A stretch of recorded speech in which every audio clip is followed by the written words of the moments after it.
Good afternoon. My name is Art Risavy, and I am the mayor of the city of Edwardsville. And today I am here with my friend Herman Shaw, and we are going to learn a little bit about the life of Herman Shaw, and specifically we're going to learn about what impact the city of Edwardsville has had on his life. So first of all, welcome. Thank you. Thank you for coming in. Thank you for having me. I don't know if many people might know this, but we've kind of started a relationship and have got to know each other a little bit. And every time I meet with you, I learn something new, and specifically about the city of Edwardsville. So I asked Herman to come in and wanted to just learn more about him. And I thought a good way to start today was let's start from the beginning. I want to learn a little bit about you, and then at the end I want to talk about how Edwardsville shaped your life and what message you'd like to send to future generations of people who live in Edwardsville. But for now, I just want to get started and learn about you. Where were you born? Who was your mom and dad, brothers and sisters? Could you tell us a little bit about your most earliest years in life and what reflections you have on that now? Well, I was born in Union, Missouri. It's a little small country town. I guess 45 minutes out of St. Louis, and I would say a poor family. My mom and dad were, just common people. My dad worked on WPA. I don't know whether most people know what that is, but that was a federal government kind of program where you worked on the railroad or whatever. Mm-hmm. And my mom was a housekeeper, and I was the second of six. Six? Yes, I had a older sister, and of course I was second, and then there came, in a few years, there was another brother born, and then another brother, and a few more years, and a sister, and another sister, and there were six of us. And all of us are still alive except Cecilia. She passed away. She had breast cancer. She passed away, but that was later on in life. And Union was a small country town, much like I would say Edwardsville was when I first moved here. It was just, I would call it a one-horse town, and I think the big difference was the difference in my age. And as a youngster, I would say that I had a reading disability, and I'm not sure why that happened, but that's one of my handicaps that I had that stuck with me most of my life. And but other than that, I learned how to trap rabbits and go fishing. I loved doing both until I was an adult. I hunted and I fished. Lived close to the Burbus River, and I learned how to swim on my own. All three of the boys did. We just as I think about it, we were fortunate that none of us got drowned in that process, because we didn't have any idea how to swim on top of the water. We would dive in the water and swim underwater, come up and get a breath, and that's how we did it. And fortunately, none of us got drowned. And as a young family, we moved from Union to Webster Groves, Missouri, and the things that I think are significant about both places was that the schools, again, that's one of the most important things in a young person's life. The schools were segregated, and every place that I lived in Union, Missouri, and Webster. And Webster Groves. Mm-hmm. Both of them, both of the school systems were segregated. In Union, my uncle was my teacher. He taught all the black children that were in Union. We had a one-room school, and he taught us. Then when we moved to Webster Groves, there was a school called Douglas, and it housed again every student that was black from the first grade or kindergarten even. I think they had a kindergarten through the 12th grade. But it was a complex, and people came into Webster Groves from Kirkwood and Richmond Heights and surrounding areas, Brentwood. They all came to Webster to go to school there. But when I was maybe in the 5th grade, we moved to Edwardsville. And what prompted the move from Webster Groves to Edwardsville? Work. My father was trying to find work, and he had worked in the brickyard in Richmond Heights, and for some reason he thought that he'd return to Edwardsville. This was his home, and so he moved back home and got a job working in Richard's brickyard. Well, let's back up there because you said something. So your dad considered Edwardsville home? He was born here. Oh, okay. He was born here. He was born here, and then that's when you moved to Union and Webster Grove, and so it was like coming back home is what you're saying. He met my mom, I think when my aunt taught school here also. She was a school teacher. All three, my uncle, my mom, and my aunt all went to Lincoln Institute at that time. It was in Jefferson City, and it's called Lincoln University now. But all three of them went to Lincoln Institute and studied to be teachers. And so my mom had the certificate to teach, and she didn't do it very often because she was taking care of a family.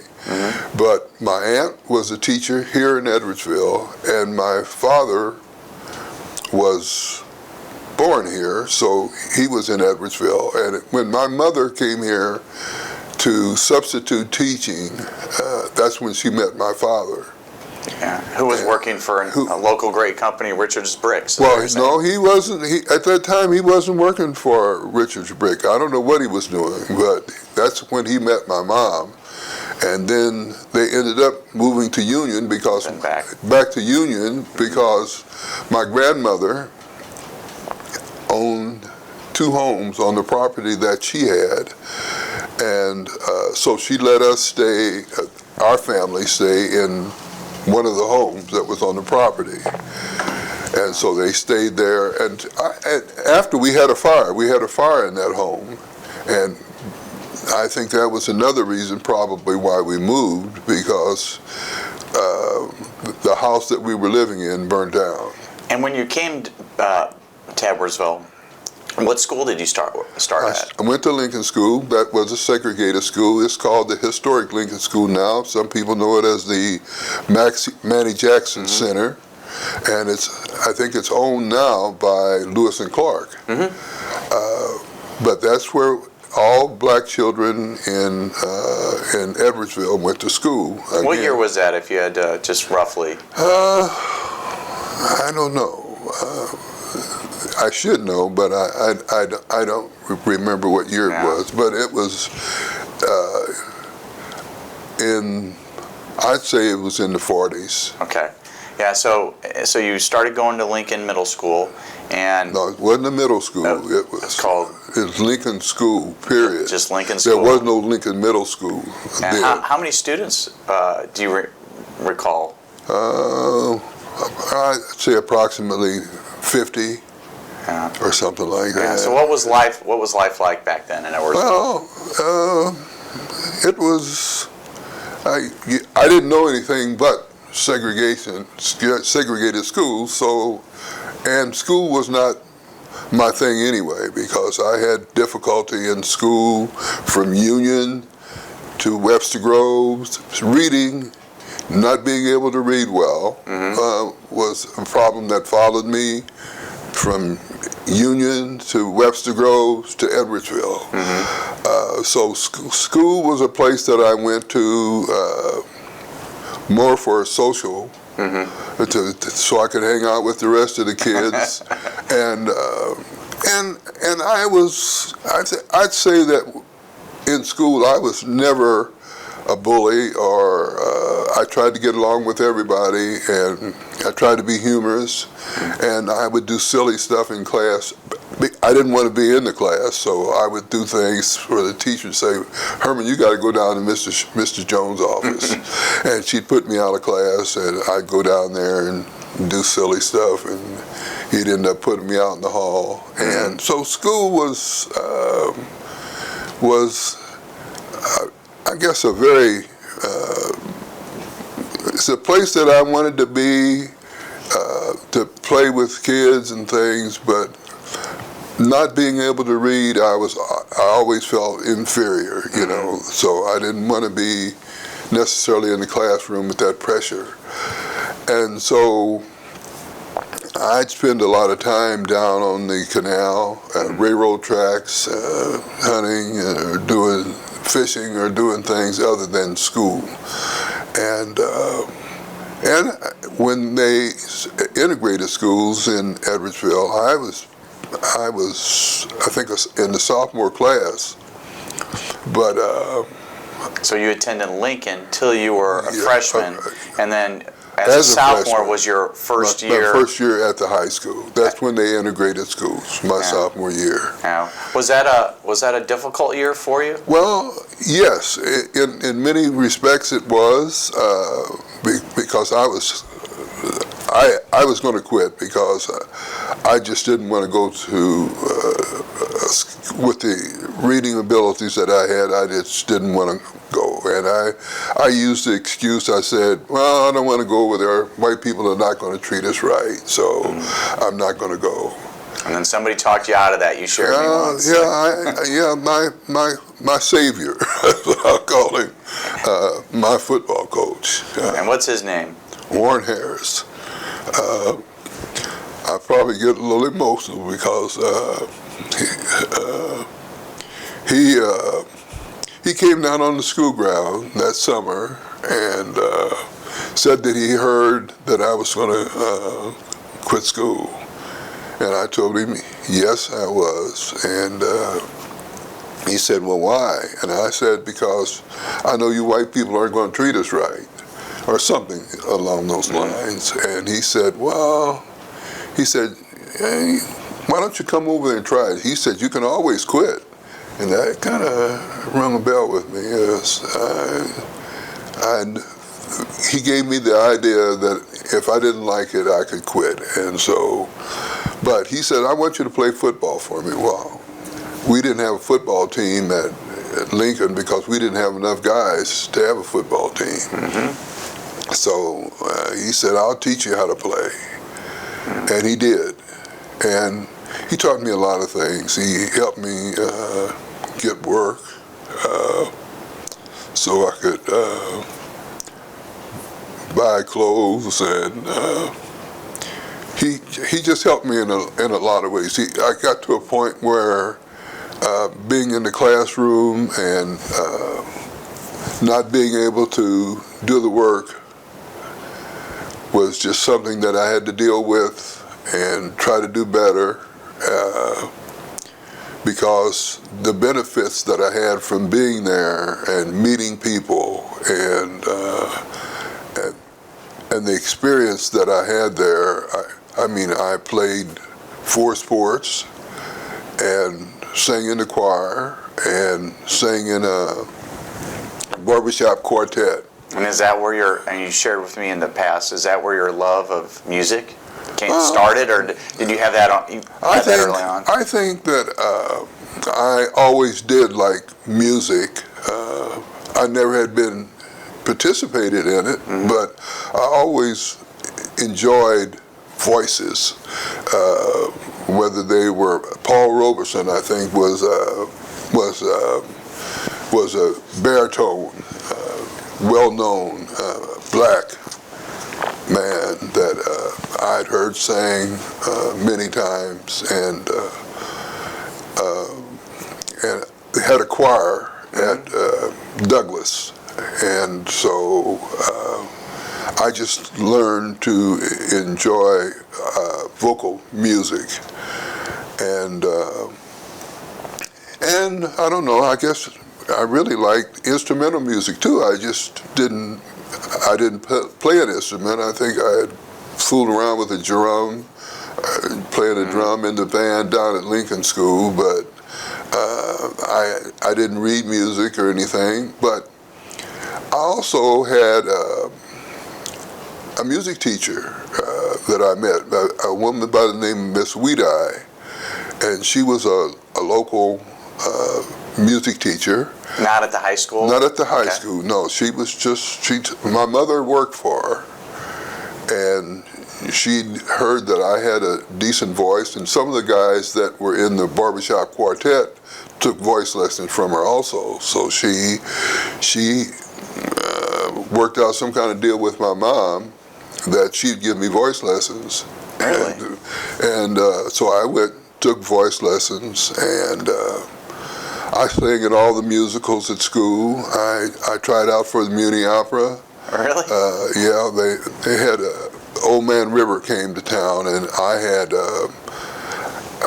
had sang Old Man River in the musical Showboat, and at school, and so she had me to go over and try out for the vocal part of the musical, and of course I didn't make it, but they said that they would love to have me in the choir, but I didn't want to go back and forth and sing in the choir, so I didn't go.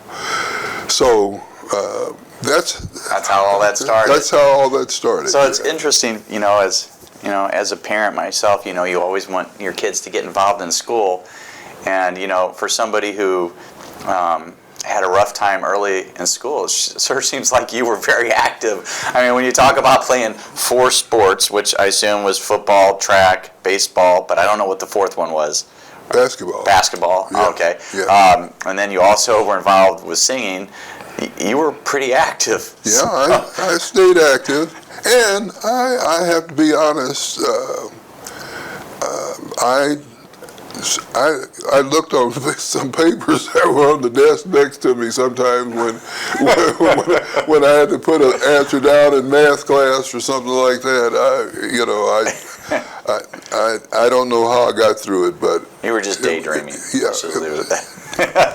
I learned how to put my hand up like that and look on that desk next to me. So, but at what point in school did you start to, actually, first of all, I'd like to know what life was like in Edwardsville at that time, because it was such probably an emotional time for so many people who started to attend. All the people who were at Lincoln started to attend the high school, and then I'd like to just talk about a little bit about what Edwardsville was like, and then at what point did you start thinking that you may end up playing in college? Well, but first about Edwardsville at the time, I'd like to know. I'd say Edwardsville again was a segregated town.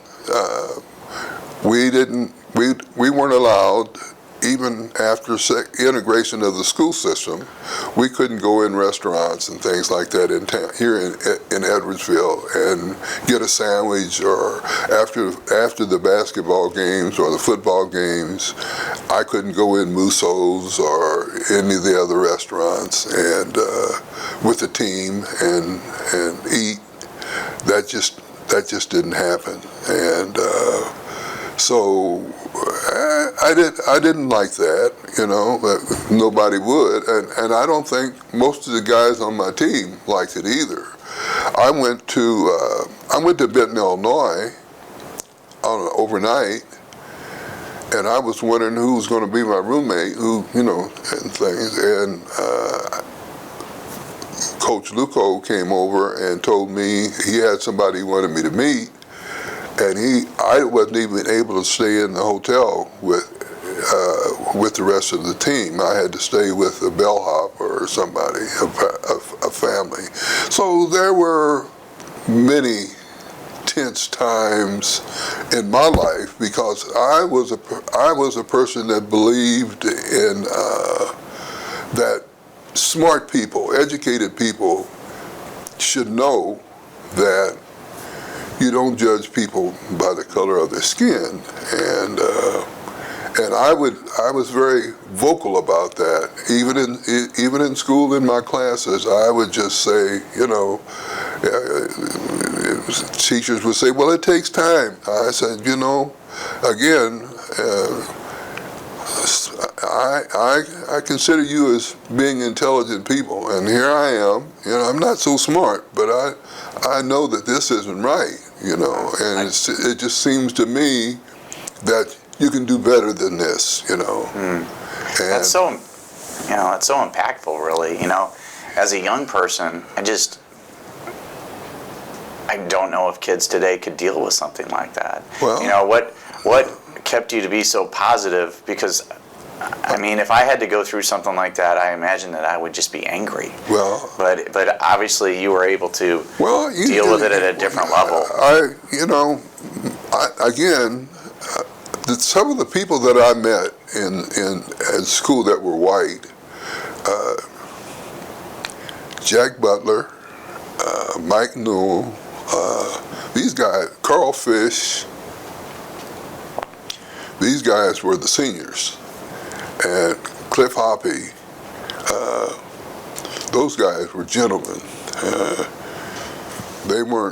I never saw, in the whole time that I knew those people, I never saw anything out of them that made me think that they weren't anything but gentlemen. And I felt that it was others. It wasn't the kids. It was because I got along with all of them. And I never heard any students never called me out of my name. They all act like they cared about me, and I liked them. And that's the guys on my football team. We're still brothers, every one of them. So at what point did you start thinking that, or did you know right away, maybe, that you might have an opportunity to play outside of high school? Well, what year was that? Like your junior year or sophomore year even? Or? My senior year, I realized that I was going to have an opportunity to go to school because there were several schools that had approached me. My football coach had left Edwardsville, and he'd gone to Rolla School of Mines or something like that, and he had contacted me and said that he would like for me to be the first African American that played on their team. And that was the coach that, was that the coach Warren that Harris, yes. That's the coach that got you to stay in school? Yes, and I would have gone there, but they didn't. They wouldn't accept me because of my grades, and but Illinois State did, and they had a policy there that was, as I thought about it, it wasn't so good. They took a lot of guys like me, and they would use them for 2 years until you lost your eligibility, and then they would send you home and get some more guys. That they had no intention of graduating me, but the fact that I got to go there for 2 years, meet lots of people, and extend my ability to relate to people was valuable, But again, I played 3 sports in college. I played football, basketball, and ran track. And your parents must have been proud of you. Well, that's a funny thing. My mother and my father never saw me play any sport. not one. And they never saw me in any of the musicals or anything. My mother didn't drive, and my father, my relationship with him was not good. And I'll just leave it at that. It never was good. I was afraid of him. I knew he didn't like me, and well, that must have been hard, but still you were able to persevere. Yeah. So that that just is such a powerful story, well, because look at all the things you were able to do throughout your life that could have went in another direction at any point. Well, I tell you what, my experience with my father and learning how to live in a household with an adult that didn't like you helped me figure out how to live in an environment where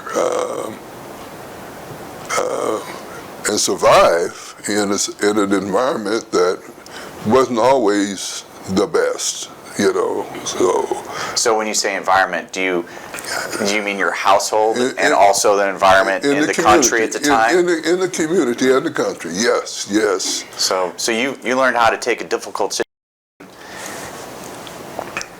and apply it to the climate. Yeah. Not only probably in the community at the time, but in the country. Yeah. It's just. Yeah. I ran away from home a couple times, and after the second time, I stayed in the woods, and mosquitoes almost ate me up, and they made me realize that I had to learn how to live at home until I got to be a grown person, and so you learn how to adjust and do things for survival, really, kinda. And so anyway, It was hard. Yeah, it was hard. It wasn't, but again, living as a poor person isn't always easy either. And we were poor. But so, I don't know, it's just that learning how to survive helped me all through life. But the blessings that have people here in Edwardsville help keep my family. We usually had food. We didn't have running water and an inside bathroom. We had, and this was the whole time growing up. Even when I went off to college, we still stayed in a house that had outside toilet and no running water. What year did you go to college? In 1954, it was my first year of college. So I have to take myself back. I'm still 20 years from being born. So you grew up in high school and into college, and as you come back home, you still didn't have running water in your house. No. And I took many baths in the canal and in Lincoln School. Sometimes I would prop the back door open so that I could go back in. Were you allowed to take showers there, or did you sneak in? Oh, I take showers in there after we practice basketball or something like that. So you would have. So hold on. So you said you would practice at the high school? No. This was when I was going to school at Lincoln. Oh, okay. No, at the high school, well, we had showers at the high school, and so I could take a shower there. But, I mean, sometimes on a weekend, I was living still off of Liberty Street, which is down by Lincoln School. I'd go into school and and take a shower. Interesting. Or in the canal. Yeah. That's just fascinating to me. And then, so you're in college now. Yes. Succeeding, doing well. Again, in college, I stayed in college 2 years, and I flunked because my grade point average wasn't good enough for me to be eligible to play sports. So they told me that I had lost my scholarship. But you played for 2 years? I played for 2 years. And still 3 sports, you said? Yeah. And which one was your? Did you have one that you were? I was a much better football player than I was a basketball player, and I played offense and defense. Both. I didn't come out of the game. They got today. They run you in and out, but I played defense and offense, and I was good at both. And I didn't want to come out. So and then after your second year, where did you go? Did you come back to Edwardsville? I came back to Edwardsville, and I got married, and I went into the Army, and I stayed in the Army 2 years. And as a matter of fact, when I first came back, I went to work at the Radiator. There's a place here called the Radiator, and they did make radiators. But I went there, I worked maybe a week, and I realized that environment was going to kill me. And I looked at a lot of the other males that had worked there. As a matter of fact, they had a place here called the Trailer Court, and they brought black people from the South and put them in the trailer camp, and those people worked in the Radiator, and most of them's health was not good because of the environment in the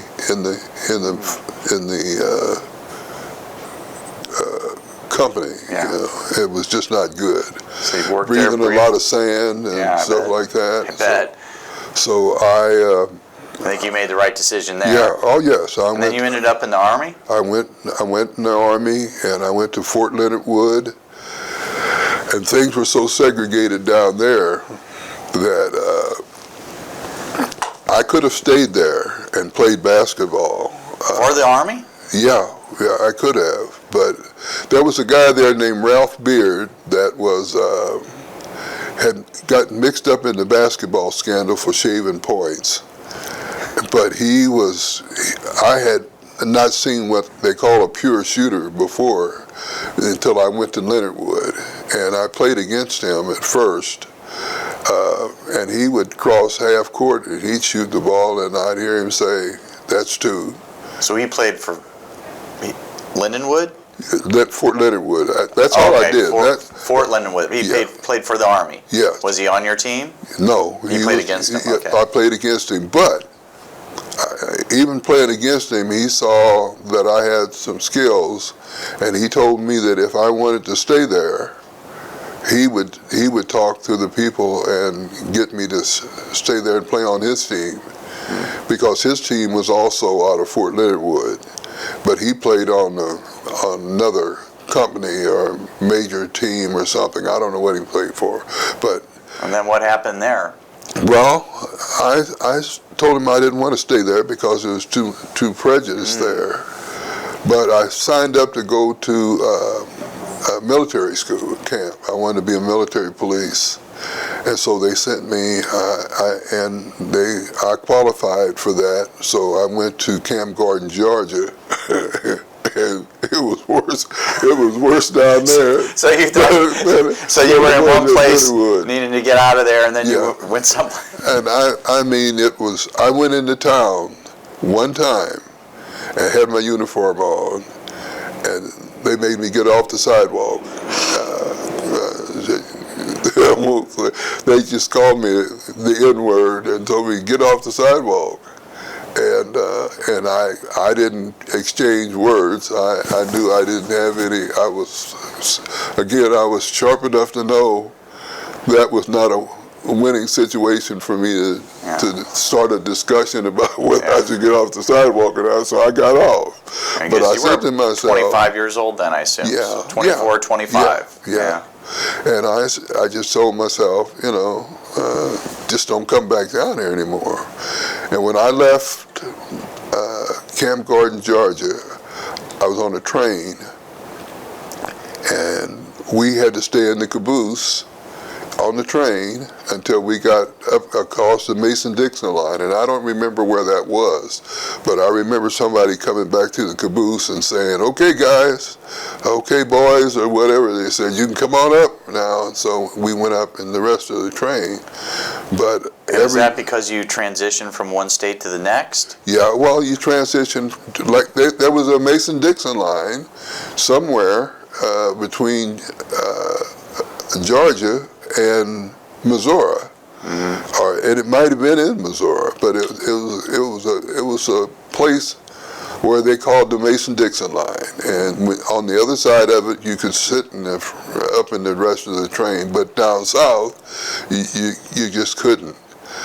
And so, unbelievable. So I went from there to New York and got on a ship and went to Germany. Oh, we're still talking military. Yeah, right? military. So you had instructions where to go. So, yes. Yeah. So now you're on a whole nother adventure. So you're in Germany now. Yeah, well, but I found out in Germany, it was still segregated over there.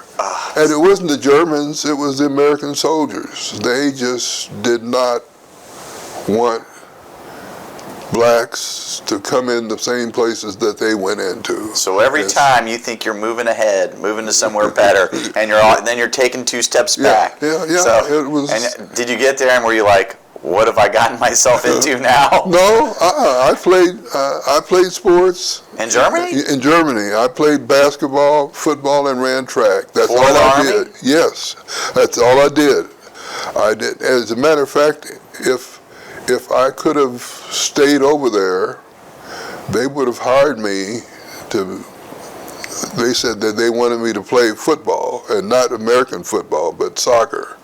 And I said, I don't know how to play soccer. They said, it doesn't matter. Said that you're an athlete, and you can learn how to play soccer, But I can't imagine. So you're 27 now, roughly, and somebody's trying to get you to start a new sport. Right. Well, yeah, they were.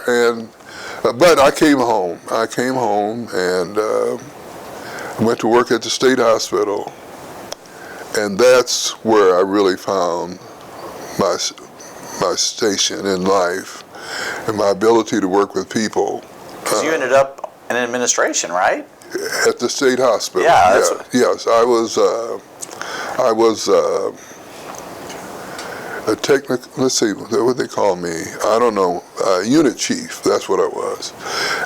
And I worked there for 10 years. So that puts you at almost 40. Yeah. Somewhere between 35 and 40 years old after that 10 years. Yeah, and then I left there and I went to University City High School. And as a teacher or an administrator? As an administrator. I was called the technical assistant to the principal because I still only had those 2 years at Illinois State. I didn't have a teaching certificate, but I had some skills working with people. I had gone to a place called Cedar City, Utah. There's a little junior college there with a person called Ann and Bob Schaaf. They had a organization called the Midwest Human Relations Group, and they did all kinds of training for teachers and all kinds of other people. So they took me to Cedar City, Utah, because I was working at the state hospital, and had the things that I had done at the state hospital. They took me with a bunch of gang members out of Chicago to run a workshop, and I learned some skills working with them that helped me just work with people, period. And so they hired me at U City because I had these skills, because they had integrated their school system, and they didn't know how to work with minority kids. So they hired me, and I went there, and I stayed there 32 years. That's so interesting. So you stayed there well, hold on a second. Let me kind of put that in perspective. When you say 32 years, because I thought we got up to almost 40 years old. So so are you saying you worked there to almost 70? Well, no, I worked there. Or am I off the timeline? You're off the timeline a little bit, because I worked there until 2000. Okay. Yeah. And so how old are you now? I'm 89. Okay. Yeah. Wow. Yeah. Yeah. Well. Yeah. So you worked there, and then you're still living in Edwardsville, right? Yes. So you're driving back and forth every day. Yeah, I was too country to move over there. I didn't want to. This was my home. Yeah. And I, in spite of the fact of some negative things that had gone on here, to me, there was no place like Edwardsville. And I'd been a lot of places, but there's always been a core of people here in this town that are just wonderful human beings, and those are the people that I connected with, and kept bringing you back. Just so that's interesting to me, because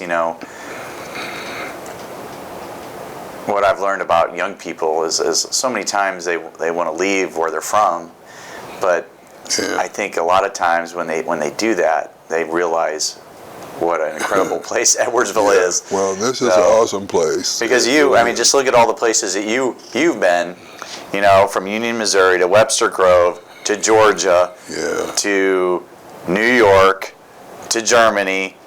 I missed a couple in between. Yeah. But you're a man who's traveled a lot. Yeah. So that's impactful, that you consider, out of all of those places that you've been, you consider Edwardsville, I don't want to speak for you, but you said it's the best. Yeah. So well, that's just. I think it is. Yeah. Like I said, there's always been people here that I love, black and white. And we're not perfect, right? I think there's stuff we have to work on. But I'm not perfect, Yeah, well. I know. None of us. I know the choices and the mistakes that I've made, and so I don't judge people, by their weaknesses and their negative things. I judge them by the goodness that they try to do. Yeah, and you've done a lot of that, and you've done a lot of good too. We haven't even touched on. So when you're working over in Missouri as an administrator, was there a point in there when you started getting involved with the Lincoln School Alumni Foundation? Was that at the same time you were working? Yeah, we had a reunion one year of all the people that were still alive that had gone to Lincoln School as a segregated school, whether they were teachers or students. We notified everybody that was still alive, and we had a reunion. And after the reunion, we had $400 left, and we decided that instead of just giving the $400 to the school district, that we would work and try to raise enough money to give a scholarship of $1,000 to a minority kid. And that's how you shared with me that, and that's how it started. That's how it started. Do you remember possibly who was in that group when you guys said, let's take this money and start? Well, the concept of the foundation started, the Alumni Foundation. Who else was with you then? Bill Pendleton, Nadine Bradshaw, Houston Laurie, Bill Humphrey. He doesn't live here. He lived in Alton. But Delois McMurray, Jesse Brown,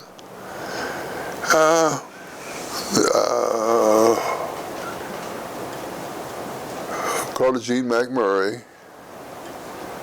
I don't know. There were 8 or 9 of us. Yeah, So then you started this foundation that's helped hundreds of students, right, and other people, and it all started from a golf outing with alumni from Lincoln School. right. And then that's amazing to me. How you took an idea and then executed it, and it's still here and stronger than ever today. Yeah. Well, here's the thing. Again, there was a guy named Fruit that lived here in town, and he worked at Anheuser-Busch at the time. Mm-hmm. And I knew him. Again, Edwardsville is a small town, and I knew him just like I know you. He's just a good person, and I knew him, and I talked with him just like I talked with you. Mm-hmm. And I called him one day and asked him to give us, I think I might have asked him for $5,000 or something like that. That's a lot. Yeah.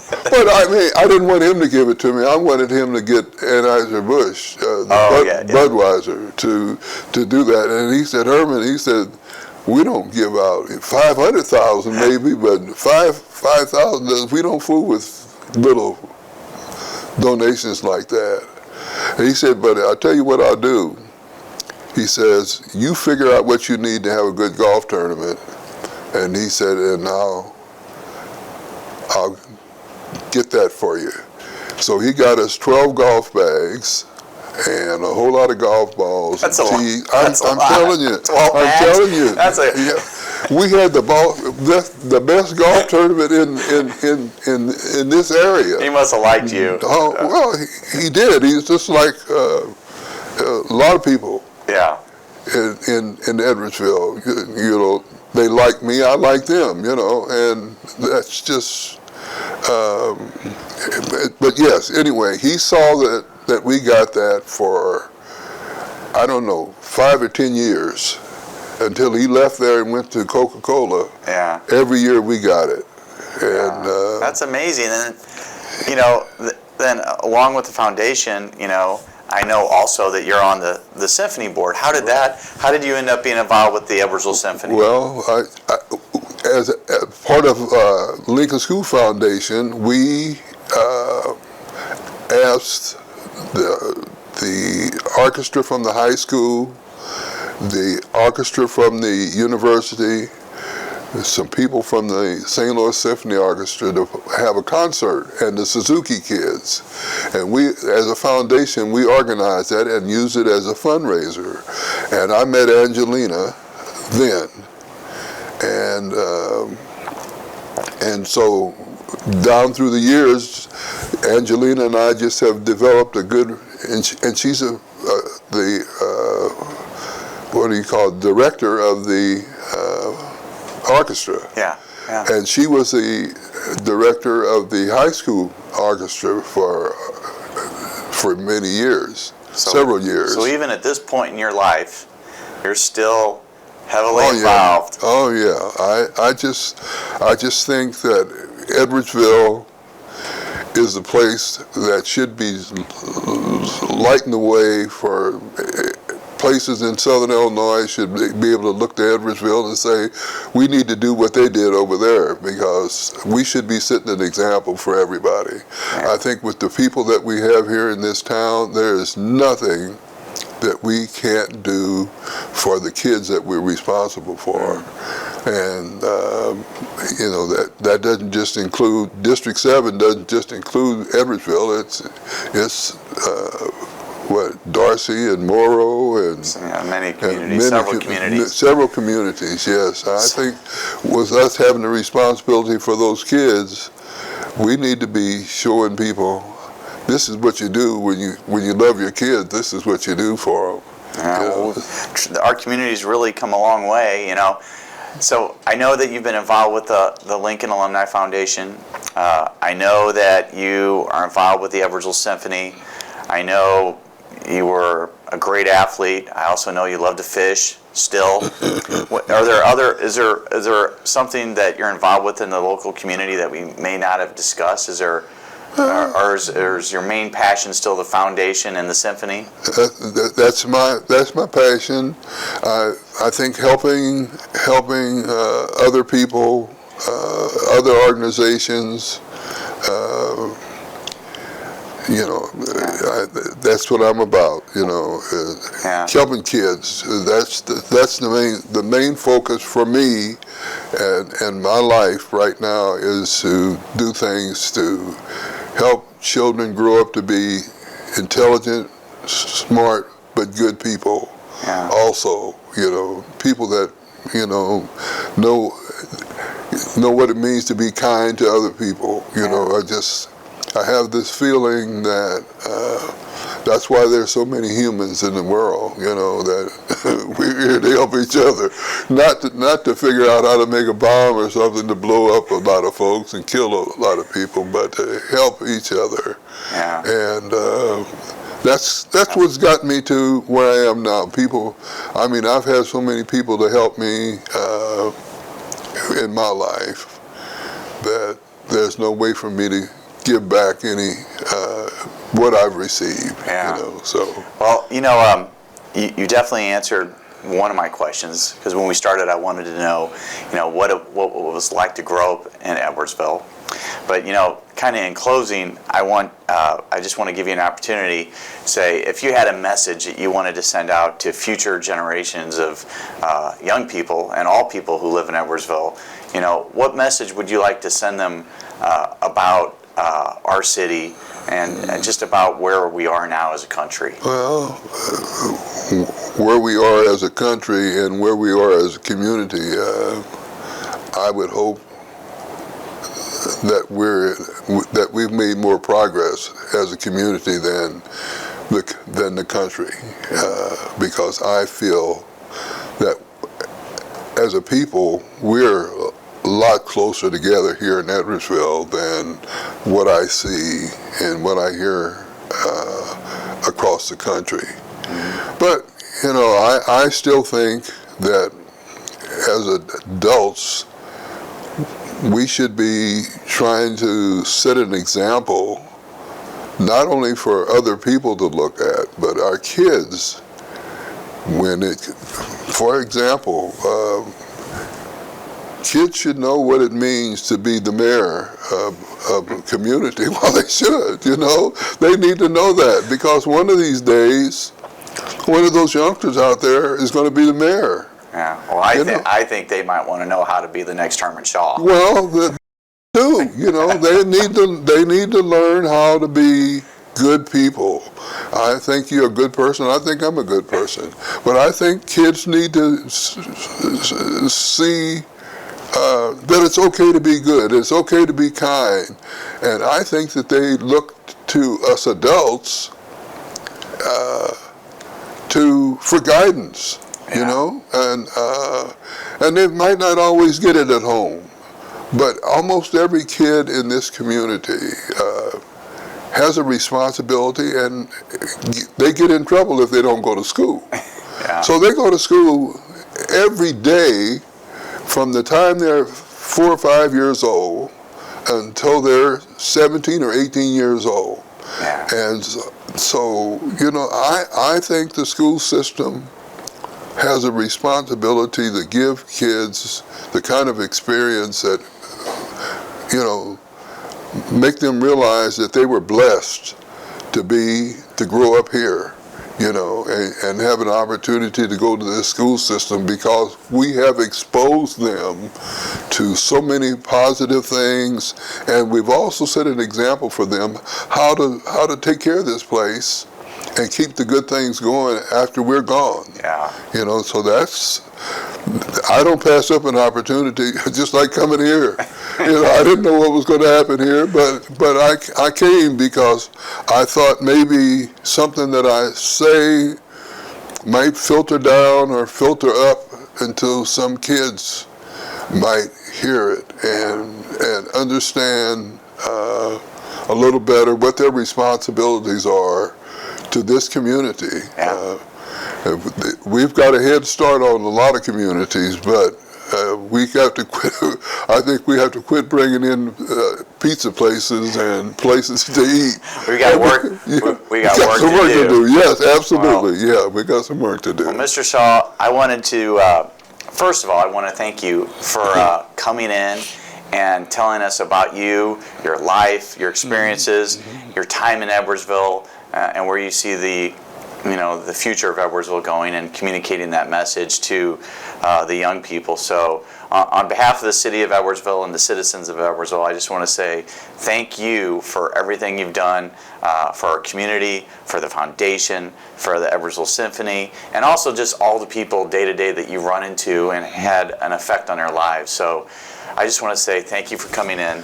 Well, thank you. Really good talking to you. Same here. Yeah, Same here. And I look forward to talking to you again and seeing you in our community. Okay, I'll be here Thank for you. a while anyway.